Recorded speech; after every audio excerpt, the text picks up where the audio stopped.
来看台中市公共化幼儿园两会专班哦，去年报名的人数是真多，有的学校比出10外个人。今年哦，搁要开放报名咯，嘛，互真侪家长是真紧张。台中市教育局是讲哦，今年已经增设50班咯，未来嘛搁继续增加。 囡仔话真古锥，教室内底拢充满笑声。台中市公共化幼儿园例会专班，就是人讲的幼儿班。去年发生客袂入去的现象，今年第一阶段招生登记伫3月初9开始，真侪家长拢真烦恼。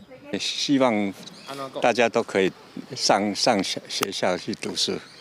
有时候家长没有空。以市立台里幼儿园做案例，去年开4班幼儿班，逐班收16个囡仔，毋但全部招甲甜，甚至比出到12名。今年搁再新开2班，嘛是共款真侪人咧探听。 其实家长的询问度当然很高，而且几乎都是额满，几乎都是有备取的。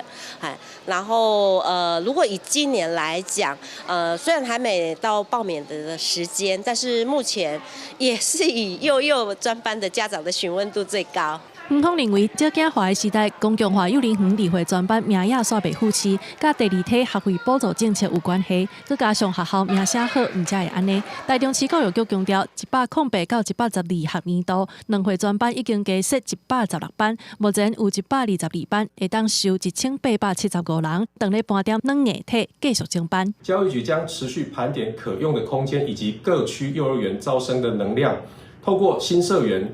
增班、转型以及鼓励适幼的方式，增设2岁专班。市府评估112到115学年度，伫公司协力之下，阁有加设至少200班两会专班的能量，会当增加3200个招生的人数，照顾公年会读册的需求。记者综合报道。